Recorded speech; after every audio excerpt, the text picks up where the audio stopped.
Hello and welcome to this video lecture on the political process from participation to the ballot box. This first part will cover political participation and voting, so let's go ahead and jump right into it.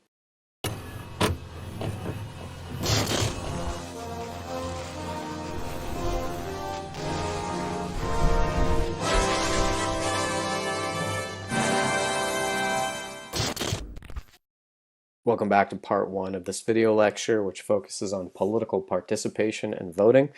And let's start off by taking a look at some examples of political participation. It can range from protests and voting to campaign contributions, volunteering on a campaign, all the way to working for a political organization, and also just calling or writing an elected official. There's a pretty big difference in the time commitment that each of these activities require, which means that more people tend to do the things that require less effort. If you look at this graphic here, 79% of respondents to this survey reported having voted in a general election, which is something that usually people are doing at most once every 2 years. That's probably why that number is higher. And then if you go all the way to the bottom, only 16% reported having worked or volunteered for a campaign, because that's going to take quite a bit more time. That's essentially a job where people are reporting to work for a campaign several hours. It can sometimes be 40 hours a week. And so there's a higher cost of joining in this form of political participation. One of the most important forms of political participation would be voting. The right to vote, also known as suffrage, is a legal right under the Constitution, although that wasn't always the case. For much of U.S. history, suffrage was restricted on the basis of many different factors, including race, wealth, and gender. In fact, when the Constitution is ratified, that stage of American history, according to historians, only 6% of America's population could vote because of all the different restrictions. The residency restriction, having to own property. And eventually, the trend was to give suffrage to more and more people. The 15th Amendment enfranchised Black American men in 1870. But at the same time, even though we had that very prominent reform, it was immediately met by resistance, especially in the American South, which led to the racial caste system that was established in that region, often known as Jim Crow. Lasted roughly 100 years until the Voting Rights Act of 1965 gave the federal government more authority to challenge those types of laws.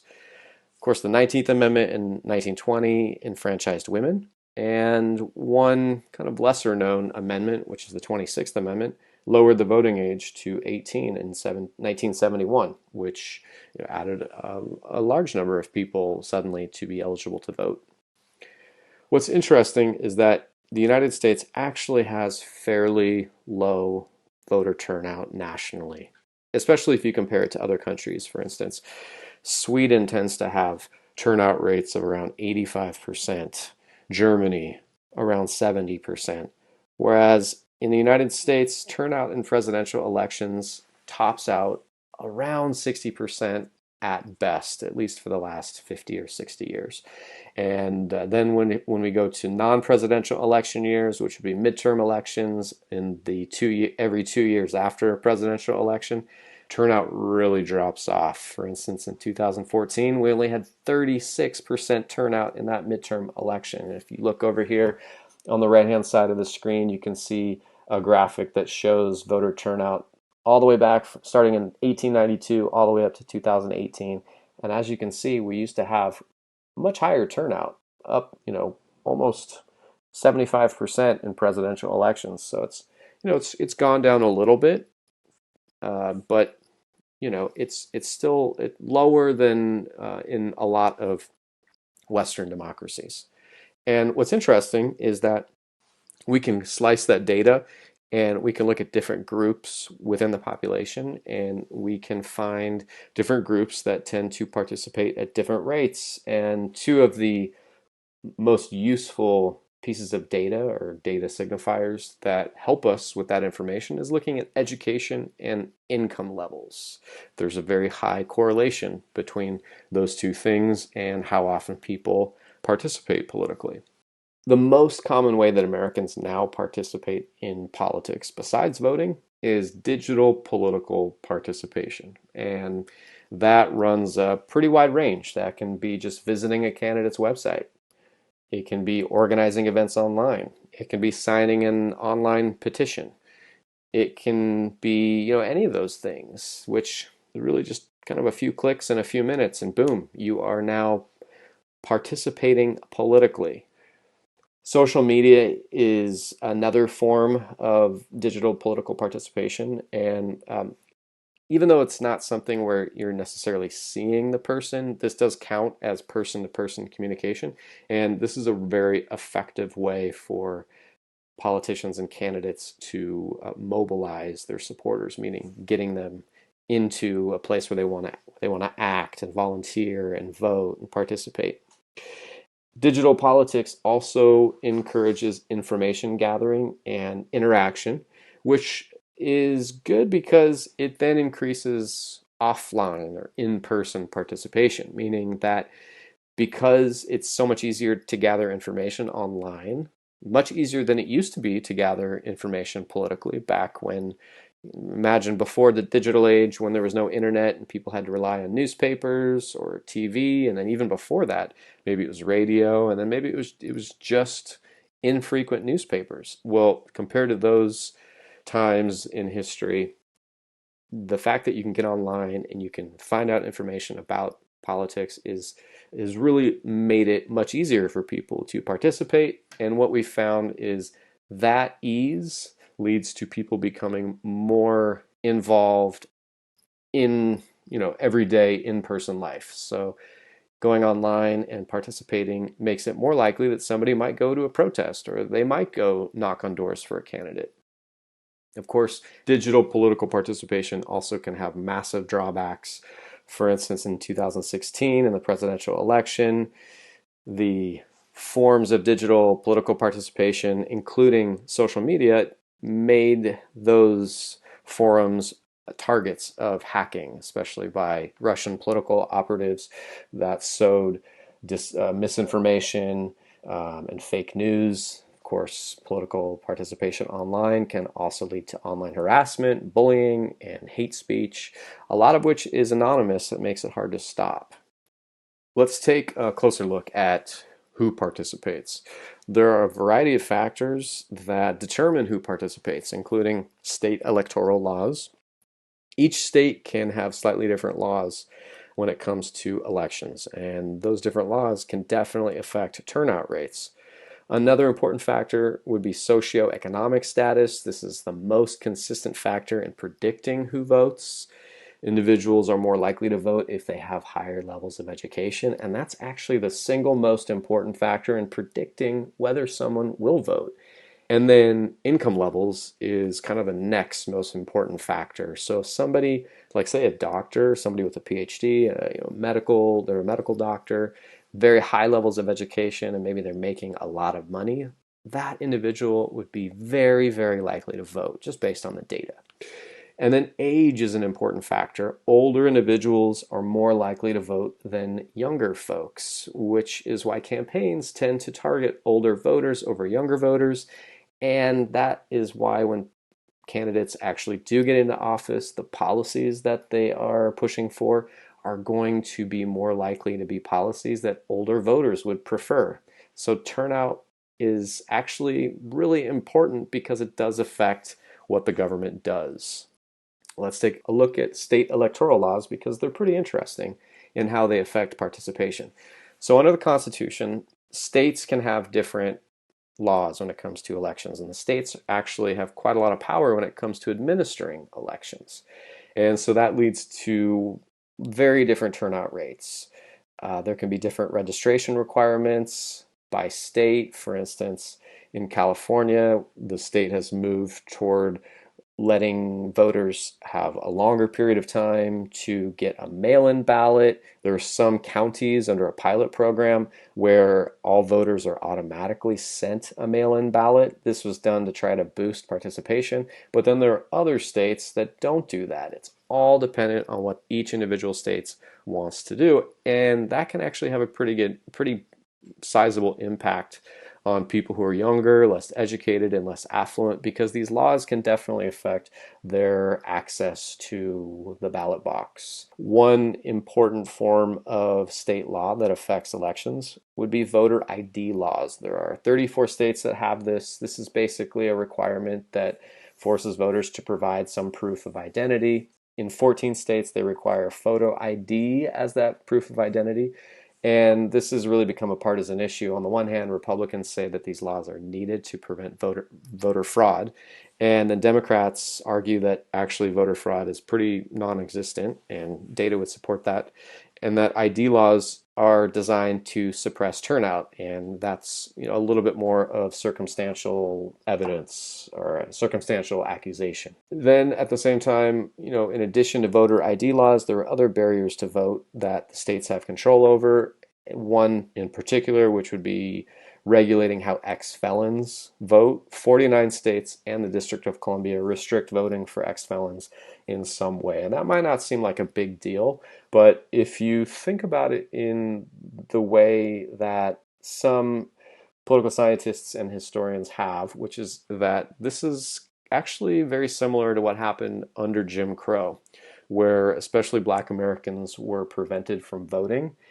If you go back and look at the way that the criminal justice system evolved after the Civil War, it was in many ways it was designed to incarcerate more Black Americans. If states then slap more restrictions on ex-felons when it comes to voting, in a way you have a new Jim Crow, where you are in effect restricting the number of Black Americans who can vote. And it's a very important and significant way of looking at how this affects minority communities. There is a book called The New Jim Crow, which looks at this topic much more closely, so I would recommend checking that out if you have time and interest. There are also other important factors in determining participation, including race, gender, religion. If you look at the graphic on the right-hand side of this screen, you can see that turnout rates differ between groups of Americans from different racial backgrounds. When it comes to gender, women register and vote at rates similar to or even higher than those of men, but there is a partisan difference that we call the gender gap. Men tend to vote Republican at a higher rate, whereas women vote for Democrats at a higher rate, and that gap is about 10 percentage points. If we factor in race, we can see even bigger differences. For instance, white men tend to vote Republican at a much higher rate, whereas Black women tend to vote for Democrats at a very high rate. So that gap becomes much bigger when we start adding in other factors. Because women are voting at pretty high rates, participating at high rates, the percentage of women in Congress has steadily grown to the point where it's over 20% now, although that is still far lower than women's percentage of the population. So in that sense, it's not equitable yet. And then religion is an important factor. If you were to group people based on their religion, you definitely see a different partisan preference. But what's interesting is that we know white evangelical Christians strongly support Republicans, but religious people of color and Black Americans tend to vote for Democrats, which means that race is probably a stronger predictor of voting behavior than religion is. So what affects participation?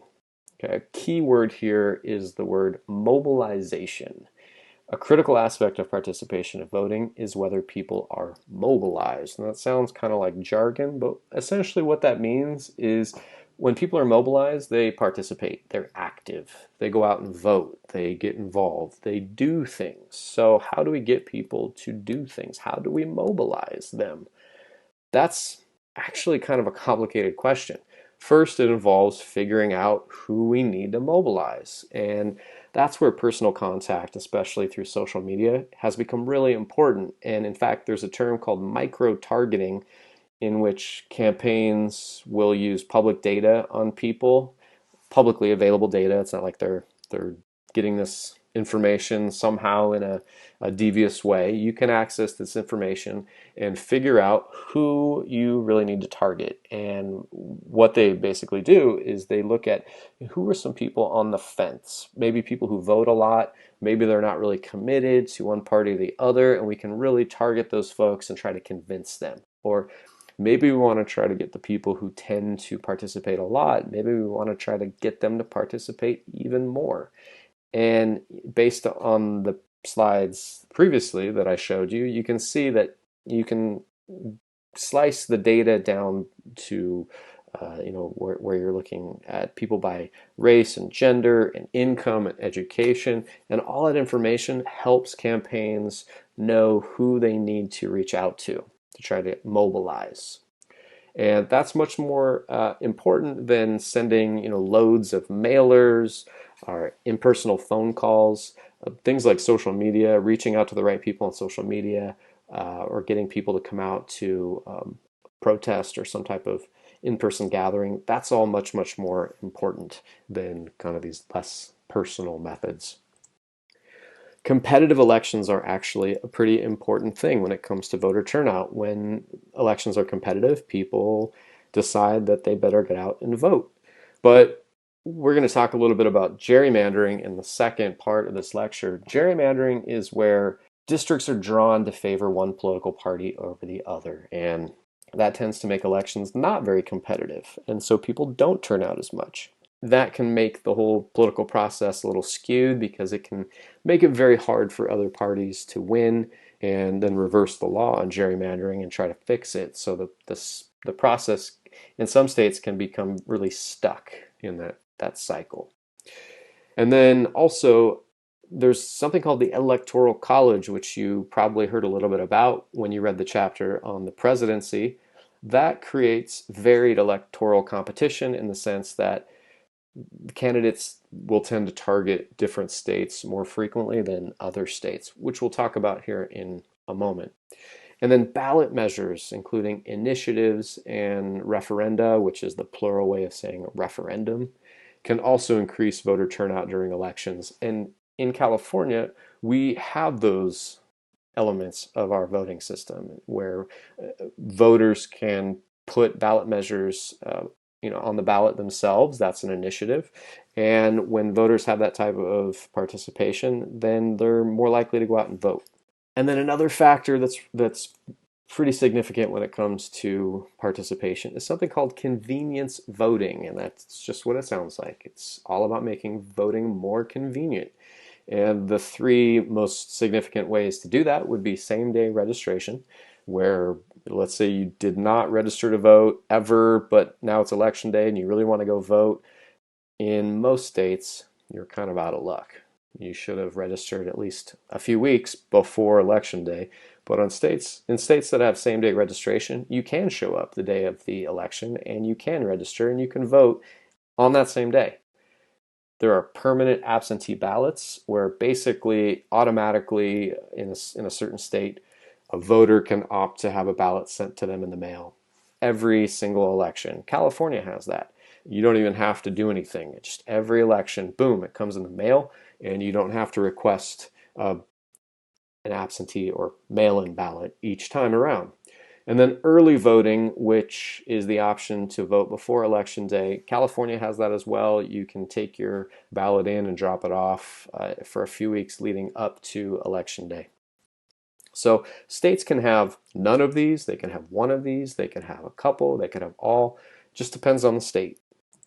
Okay, so at this point, I'm going to go ahead and have you go into the discussion forum, and I would like for you to complete the simulation that's shown on the screen here, and then I would like you to write your responses to these questions that are on the slide. Make sure that you are also responding to your fellow classmates and that you're providing a thoughtful and substantive response to the points that they are making. If you have any questions, please feel free to reach out. This is the end of the first section of this video lecture on the political process. We will continue by talking more about elections and campaigns in the second part.